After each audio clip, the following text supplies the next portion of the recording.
تویوتا سالهاست به عنوان خودروسازی با مهندسی دقیق، دوام ساختاری بالا و قابلیت اطمینان اثبات شده شناخته میشه. این ویژگی‌ها در خانواده خودروهای برقی سازی شده این شرکت شامل مدل‌های هیبریدی، پلاگین هیبریدی و تمام برقی بیش از هر بخش دیگری نمود داره. محصولاتی که بر پایه معماری انتقال قدرتی بسیار کارآمد توسعه یافتند. اما بهره‌وری تنها بخشی از ماجراست. بسیاری از این محصولات به سامانه‌های تمام چرخ محرک برقی EAWD مجهز هستند. سامانه‌ای که برای تامین کشش پایدار و بهینه در گستره‌ای از شرایط رانندگی طراحی شده. در ادامه عملکرد این سامانه را از دیدگاه مهندسی انتقال قدرت بررسی می‌کنیم. وجه تمایز راهکار تویوتا استفاده از یک واحد محرک الکتریکی مستقل روی محور عقب استش. برخلاف سامانه‌های چهارچرخ محرک متداول، این سیستم برای کاربردهای آفرود سنگین توسعه پیدا نکرده و به جریدنده کمکی، میل کاردان یا هیچ گونه اتصال مکانیکی میان محور جلو و عقب متکی نیست. در این معماری محور جلو توسط سامانه‌های هیبریدی اصلی به حرکت در میاد و محور عقب از طریق یک موتور الکتریکی مستقل که به طور مستقیم توسط واحد کنترل سامان مدیریت میشه نیروی محرکه دریافت میکنه. این موتور متناسب با شرایط رانندگی گشتاور مورد نیاز رو به چرخ‌های عقب منتقل کرده و هنگام رها کردن پدال گاز یا ترمزگیری نیز در فرایند بازیابی انرژی الکتریکی مشارکت میکنه. کنترل مستقل محور عقب امکان توزیع گشتاور را با دقت و سرعتی فراهم میکنه که در سامانه‌های مکانیکی سنتی دستیافتنی نیست. همین قابلیت یکی از عوامل کلیدی ایجاد کشش، پایداری و کنترل بهتر خودرو در شرایط مختلف محسوب میشه. کشش خودرو مستقیما به میزان چسبندگی تایرها با سطح جاده وابسته هستش. همون سطح تماسی که رفتار دینامیکی خودرو رو تعیین میکنه.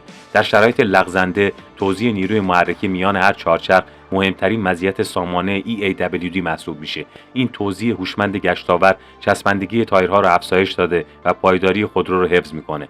واحدهای کنترل الکترونیکی سرعت دوران هر چرخ رو به صورت لحظه‌ای پایش میکنن و در صورت تشخیص کاهش چسبندگی سامانه گشتاور رو به طور مستقل میان محور جلو و عقب بازتوزیع میکنه تا پایداری خودرو حفظ شده و کشش دوباره برقرار بشه. در صورت نیاز سامانه با همکاری سیستم کنترل پایداری نیروی ترمز رو به چرخی که دچار هرزگردی شده اعمال میکنه تا گشتاور به چرخی با بیشترین چسبندگی منتقل بشه.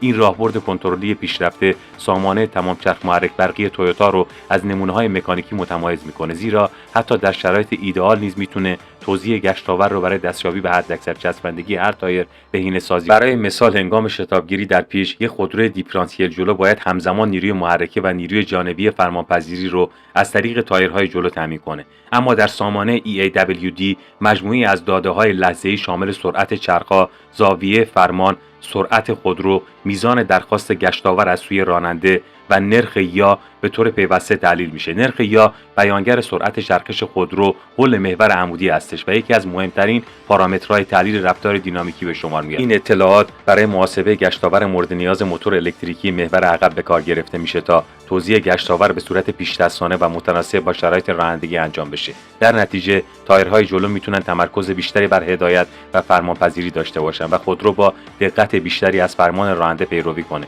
بهینه‌سازی چسبندگی هر تایر پایداری، اطمینان و کیفیت رانندگی رو در عبور از پیچ‌ها به شکل محسوسی افزایش میده. سامانه EAWD از نوع درخواستی هستش، به این معنا که تنها زمانی موتور الکتریکی محور عقب رو فعال میکنه که شرایط دینامیکی خودرو به گشتاور اضافی نیاز داشته باشه. این سامانه در مدل‌های هیبریدی و پلاگین هیبریدی تویوتا به کار گرفته شده. در رانندگی عادی سامانه نیروی محرکه رو تنها به محور جلو منتقل میکنه تا بالاترین بازده انرژی حاصل بشه. اما از اونجا که واحد کنترل میتونه زمان مناسب فعالسازی موتور الکتریکی محور عقب رو به صورت لحظه‌ای تشخیص بده، هنگام آغاز حرکت یا شتابگیری از حالت سکون محور عقب نیز وارد مدار میشه تا کشش، پایداری و شتابگیری روانتری فراهم بشه. پس از رسیدن خودرو به سرعت یکنواخت سامانه دوباره به حالت محرک جلو برمیگرده تا بهره‌وری انرژی در بالاترین سطح حفظ بشه. پس از بازگشت به حالت محرک جلو خودرو با حداقل اتراف انرژی به حرکت ادامه میده. اما این تنها یکی از فناوری‌های سامانه EAWD تویوتا هستش. در کنار نسخه درخواستی تویوتا سامانه تمام چرخ محرک برقی دائم رو نیز توسعه داده. معماری که با تمرکز بر عملکرد دینامیکی، پاسخگویی سریعتر و تجربه اسپورتتر از رانندگی طراحی شده. این سامانه در مدل‌های مجهز به قوای محرکه هایبرید مکس به کار رفته و از یک موتور الکتریکی محور عقب با توان و گشتاور بالاتر بهره میبره. در این معماری هر دو محور به طور پیوسته در تولید نیروی محرکه مشارکت دارند و سامانه همواره برای پاسخگویی آنی به درخواست راننده آماده هستش. در عین حال همانند نسخه درخواستی در مسیرهای لغزنده نیز چسبندگی و پایداری خودرو به طور محسوسی افزایش پیدا می‌کند. از لحظه آغاز حرکت تا شتابگیری در میانه پیش، مهمترین تفاوت این سامانه توانایی انتقال سهم بسیار بیشتری از گشتاور به محور عقب است. این معماری میتونه در برخی شرایط تا حدود 80% گشتاور محرکه رو به چرخ‌های عقب اختصاص بده، ویژگی که حس رانندگی خودروی دیفرانسیل عقب رو تا حد زیادی شبیه سازی میکنه. توزیع هوشمند گشتاور میان دو محور به گونه‌ای انجام میشه که تایرهای جلو بتونن بخش بیشتری از ظرفیت چسبندگی خودرو رو صرف هدایت خودرو کنن. این راهبرد کنترلی علاوه بر افزایش پایداری، دقت و پاسخگویی فرمان رو نیز بهبود میبخشن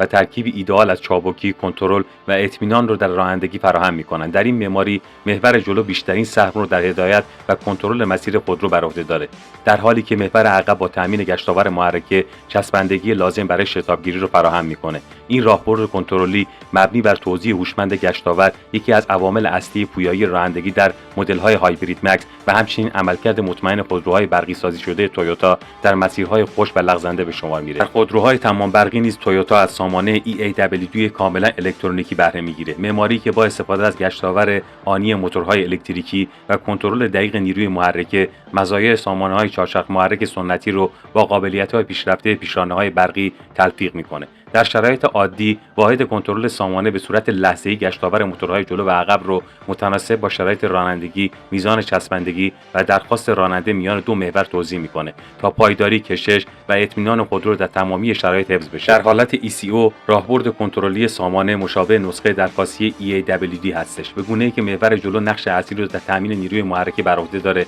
و موتور الکتریکی محور عقب تنها زمانی وارد مدار میشه که برای افزایش کشش یا حفظ پایداری به گشتاور بیشتری نیاز باشه. علاوه بر این، سامانه تمام چرخ محرک خودروهای تمام برقی تویوتا از اکس مود نیز پشتیبانی میکنند. مجموعه‌ای از راهبردهای کنترلی که در سرعت‌های پایین نحوه توزیع گشتاور و عملکرد سامانه کشش رو متناسب با نوع سطح مسیر بهینه میکنه. این قابلیت کنترل خودرو رو روی سطوح لغزنده، ناهموار و کم چسبندگی به طور محسوسی افزایش میده.